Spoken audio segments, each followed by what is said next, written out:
Уште еден разговор во денешното издание на Македонија наутро. Еве го воведот за кој што ќе разговараме со гостинката во студиото 3 на Македонската телевизија. Граѓаните се чини не ја користат доволно својата внатрешна сила за да влијаат на општествените процеси, а токму тие треба да бидат водечката сила. Граѓаните можат е мотото на новиот број на списанието Лице в лице, за кое што меѓу другото ќе разговараме со Климентина Илиевски, уредничка на списанието. Добро утро и добре ни дојдовте. Многу содржини во новото издание на Лице в лице, креативни како и секогаш, но нема така да го започнеме разговорот. Ќе започнеме со она што во моментов беше најново, што туку се вративте од една работилница која што викендов се одржуваше во Струга, преку социјално предприемништво до локален економски развој. Што се случуваше во Струга? Така, преку социјално предприемаштво до локален социјоекономски развој беше името на работилницата која што ја одржавме во соработка со Македонското министерство за економија и со Австриското министерство за труд, социјални врски и заштита на потрошувачи. Во текот на изминатово лето, Паблик имаше своја канцеларија во Струга и она што го детектиравме како проблем при правење на одредени анализи, сакавме да го ставиме на хартија и да дадеме свој придонес за да ги поместиме оноку колку што ние можеме работите напред. Значи, утврдено е дека југозападниот регион, го знаеме потенцијалот во однос на природата на тој регион, меѓутоа сепак се наоѓа по стапката на невработеност на едно високо ниво, веднаш после североисточниот регион, а исто така голема е стапката на неактивно население. Од друга страна, забележавме дека има иницијативи кои што навистина се обидуваат да направат поместување во градот, а од друга страна па и немаат доволно информации за тоа што значи социјалното предприемаштво и на кој начин преку социјално предприемаштво може да се придонесе за локалниот социјоекономски развој. Имавте и гости? Така.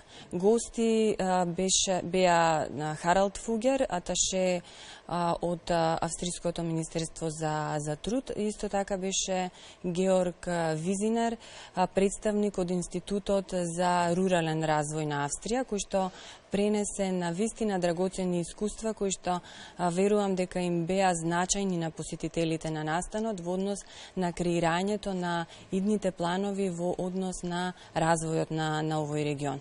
Во исто време да напоминам дека гостинка ни беше и Барбара Садовска од Полска, од фондацијата Барка, која што во моментов е присутна во Македонија и работи во ЕПТИСа како координатор во однос на креирањето на закон за социјално предприемаштво. Што по оваа работилница?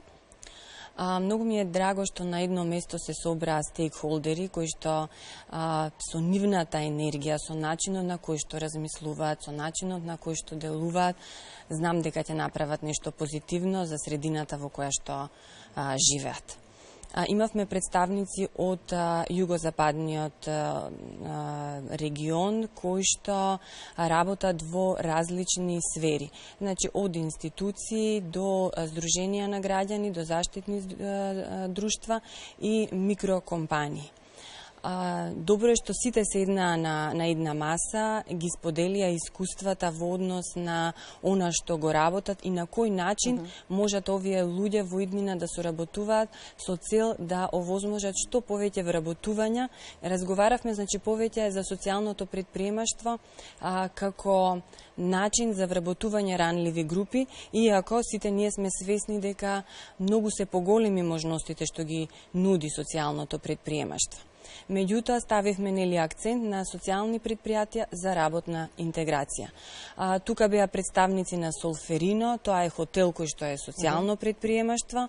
Она што го слушнав таму на вистина ме воодушеви дека 20% од приходот одат за самиот хотел, за одржувањето, останатите 80% одат за развој на програми на Црвениот крст на град Скопје, значи за Центарот за бездомници во Чичино село и за Центарот за стари лица кој што функционира под Црвениот крст на град Скопје.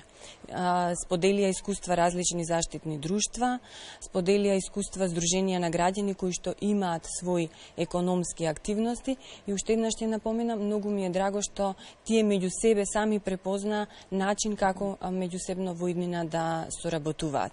Од друга страна пак искуството на Георг Визинер, споделувајќи што е она што се случува во Австрија, во селата кои што се на некој начин и одсечени од цивилизацијата, начинот на кој што ги мотивираат овие лица кои што живеат во селата да бидат вклучени на пазарот на труд, значи она кон што тие се движат е како да се приближат до жителите кои што се изолирани. Значи не дозволуваат тие луѓе да останат без работа, односно се прилагодуваат на нивните потреби. Многу е тешко овие луѓе да ги натераш да се симнат во градот и не треба заради тоа што тие предели на вистина нудат еден преголем потенцијал кој што останатите луѓето кои што живеат во градот треба да има начин како да ги искусат. Тие значи работат на фарми, во кое што е активирано локалното население, кое што е вработено на тие фарми, а луѓето кои што живеат во градовите имаат можност да ги посетуваат овие фарми и да поминат цел викенд тамо. Во однос на тоа кои се нивните активности, значи имаат можност да наберат плодови од природата, да ги изготват. И многу ми е драго што ова го слушнав и од представници од Вевчани кои што имале ваква иницијатива. За жал уште не дошло времето кога треба да се спроведе заради тоа што потребна е подготовка на локалното население за да можат да се понудат овие услуги. Еден од поводите за денешното гостување во Македонија наутре и неновото издание, неновиот број на списанието Лице в лице, спомена во најавата граѓаните треба да се главниот критичар на општественото живење, велиме силно граѓанско општество, силна држава, тема која што е интересна особено во овој период во нашата земја. Секогаш некако имам впечаток дека ги бирате темите во вистинско време. Постојано сме во дослух со граѓаните. Ова е тема која што редовно провејува на страниците на Лице в лице. Граѓаните можете редовна рубрика во списанието и тоа е место каде што се споделуваат добри пракси од наши граѓани кои што презеле одредени иницијативи кои што направиле некакво влијание во општеството. Ќе земам за пример неколку иницијативи кои што мене лично ми оставиле голем впечаток и гледам дека се иницијативи кои што траат, односно не е нешто со краток здив, кое што поминало веднаш после првата иницијатива, туку граѓаните стануваат се посвесни која е нивната улога во општеството и многу ми е драго што тие мали групи граѓани успеваат да мотивираат се повеќе останати други групи кои што се приклучуваат на нивните иницијативи. Една од акциите е Ретвитни оброк, кој што заедно со социјалното предпријатие Фрешис успеваат да зготват оброци за бездомните лица кои што живеат на територијата на град Скопје. И тоа ако било на почетокот група од неколкумина ентузијасти, сега таа група се поеќе се зголемува. Она што тие забележуваат низ текстот кој што постои во Лице в лице во овој број е дека институциите воопшто не се приклучиле на иницијативата, дури не ни прашале на кој начин можат да придонесат за развој на нивната иницијатива. Иако морам да кажам дека она за што се залага паблик не е само овој вертикален однос, значи која постои само давање и примање од другата страна, тогаш не можеме да ги развиеме соодветно капацитетите на лицата кои што се нашле во таква загрозена состојба. Она што треба и на што во иднина би требало да работиме е овој модел кој што го развива Лице в лице. Секако дека треба да постојат иницијативи и како Ретвитни оброк и секогаш се значајни за оние најранливите, меѓутоа сите тие групи треба да се најде начин да се вклучат во општеството на соодветен начин. Значи преку работен ангажман. И тогаш се надминува оној вертикален однос и започнува она хоризонтална врска која што ја нуди уличниот печат, а сигурно ова се може да се реализира преку различни други иницијативи. Значи ваквите лица излегуваат на улица и продаваат списание.